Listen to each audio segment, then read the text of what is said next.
part 2, man. I got, man, run out of memory, had to delete some videos. But I'm going to pick up where I left off. Isaiah 28, verse 10.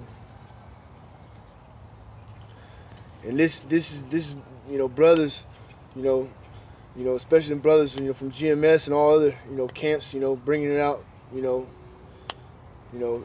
the same fashion, bringing out the truth, like verse 10, it says, for precept must be upon precept, precept upon precept, line upon line, line upon line, here a little, there a little.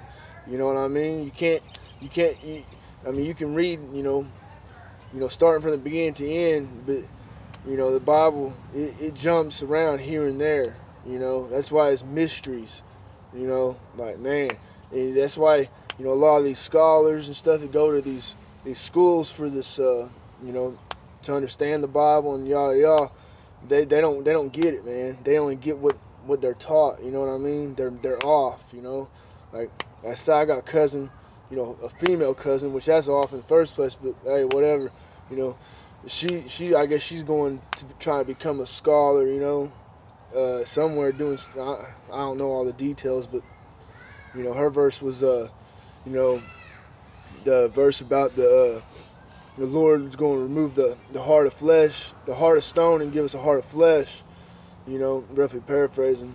But she's thinking that's literal, meaning her heart, because she has heart problems, But man, and she's going to school. But hey, it is what it is. But I'm gonna get 13. But the word of the Lord, YAHAWASHI, was unto them precept upon precept, precept upon precept, line upon line, line upon line, here a little and there a little, that they might go and fall backward and be broken and snared and taken. And see, the ungodly, the wicked, the ones that weren't supposed to get this, they're not supposed to understand this truth. That's what it is for. That's why it's the way it is. It says that they might go and fall backward and be broken and snared and taken. This book, is for the Lord's, his calling, and Lord willing, we're his chosen. But time will tell, brothers. Time will tell.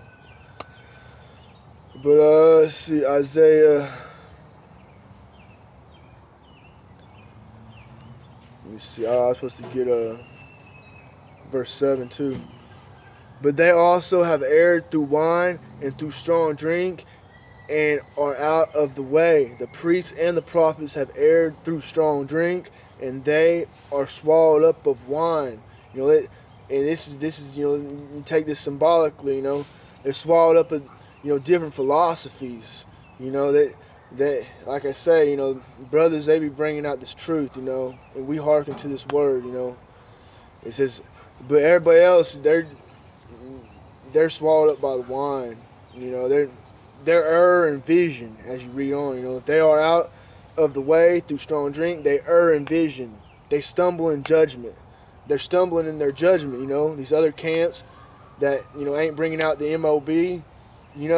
These other camps that say it's okay to go get that jab. They stumble in judgment. They err in vision. You know what I mean? But it says, for all the tables are full of vomit and filthiness, so that there is no place clean. It says, whom shall teach knowledge, and whom shall he make to understand doctrine?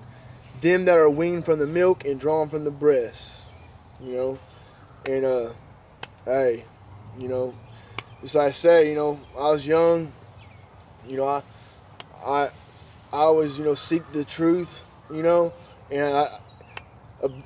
brothers, I'm not talking about the brothers, but I seen this old pastor, look like an Edomite pastor, I don't know if he was or not, but he was off, on some of the doctrine, but he was on a lot of it, like you say, he said, once it comes to a one world system, then that's going to be the end. But he also said that the MOB wasn't the chip, which, hey, brothers be saying, as far as we can see, it's a chip. You know what I mean? Everybody gonna have, you know, their own little opinion on things. Like I think it's the chip too. But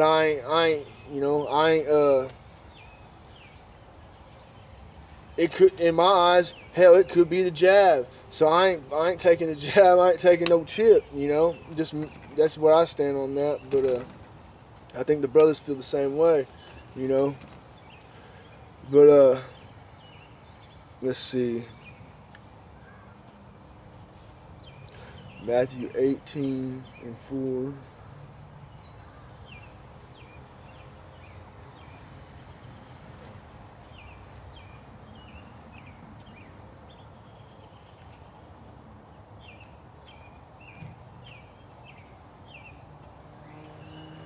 It says, "Whoever therefore shall humble himself as a little child, the same is greatest in the kingdom of heaven." You know what I mean? We're coming in this truth, you know, and we're humbling ourselves. You know what I mean? We're, you know, just all giving all praises, honor, and glory, you know, to Yahawah BAHASHAM YAHAWASHI, that you know, that we're called to this, you know, and like I say, Lord willing, we chose. So, you know, I know the brothers feel the same way. And it says, you know, verse 5, "And whoso shall receive one such little child in my name receiveth me." Verse 6, "But whoso shall offend one of these little ones which believe in me, it were better for him that a millstone were hanged about his neck, and that he were drowned in the depth of the sea."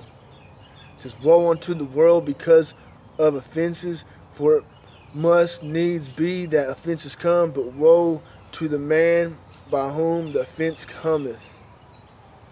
You know, this is Yahawashi speaking, if I'm not mistaken. Yeah.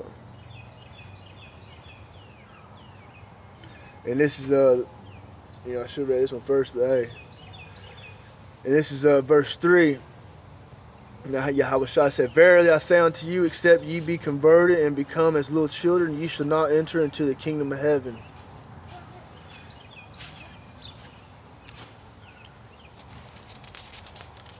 But hey, brothers, you know, you get a little on the flip side, you know, that kingdom of heaven, you know, Lord willing, we have that number. Let's see here. I was watching I was watching a lot of brothers today, but brothers from Dallas, they were bringing out this Micah 4:1. "But in the last days it shall come to pass that the mountain of the house of the Lord, Yahawah BAHASHAM YAHAWASHI, shall be established in the top of the mountains," you know, the head government, you know. "It shall be exalted above the hills, and people shall flow unto it. And many nations shall come and say, Come and let us go up to the mountains of the Lord, Yahawah BAHASHAM YAHAWASHI, and the house of the Most High of Jacob," God of Jacob, you know, house of Israel. "And he will teach us of his ways, and we will walk in his paths. For law shall go forth of Zion, and the word of the Lord, Yahawah BAHASHAM YAHAWASHI, from Jerusalem." And it says, "And he shall judge among many people, and rebuke strong nations afar off, and they shall beat their swords into plowshares, and their spears into pruning hooks. Nation shall not lift up sword against nation, neither shall they learn war anymore." You know, and that's all, you know, in this time now, it's all it is. It's war, man. Everything's a war. It's a war to survive. It's a war with your job. It's a war with people, man. It's a war against the government. It's just straight fucking chaos, man. You know, but hey, you know, the kingdom to come, it's gonna be righteous. You know, just like I said, you know, when the wicked are in rule, the people mourn. When the righteous are in rule, you know, the people rejoice. Roughly paraphrasing. But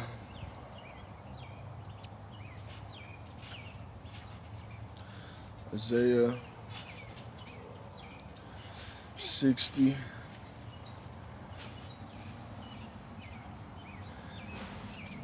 And we got, you know, Lord willing, we have that now. We got we got things to look forward to. You know what I mean?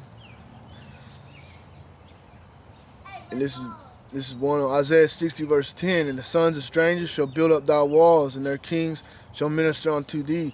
For in my wrath I smote thee, but in my favor have I had mercy on thee. You know, in the Lord's wrath he smote you know his people, but in his favor he have mercy on us. You know, and it's like it says, the sons of strangers should build up thy walls. You know, and the kingdom come.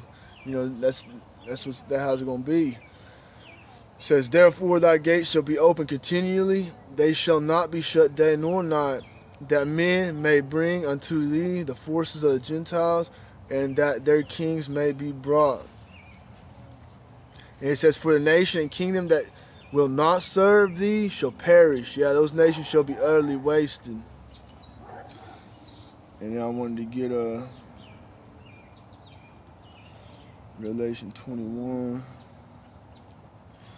18. Also heard brothers from Dallas bring this out. It's and the building of the wall of it was a jasper, and the city was pure gold, like unto clear glass. Man. And foundations of the wall of the city were garnished with all manner of precious stones. The first foundation was jasper, the second was sapphire, the third was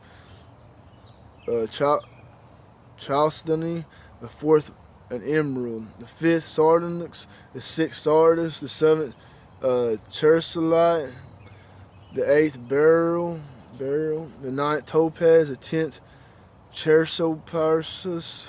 Hey, you got Salakia, y'all, man. Some words. A jinkant, the 12th an amethyst. It said the 12 gates were 12 pearls, and every several gate was one pearl, and the street of the city was pure gold, as it were transparent glass. Man, just imagine that, man. Wow. But I'm probably gonna end there. You know, this again, it's gonna be part 2. I don't know what I'm gonna name these videos yet, but you know, all praise YAHAWAH, BAHASHAM, YAHAWASHI, BAHASHAM, QADASH, and Shalom.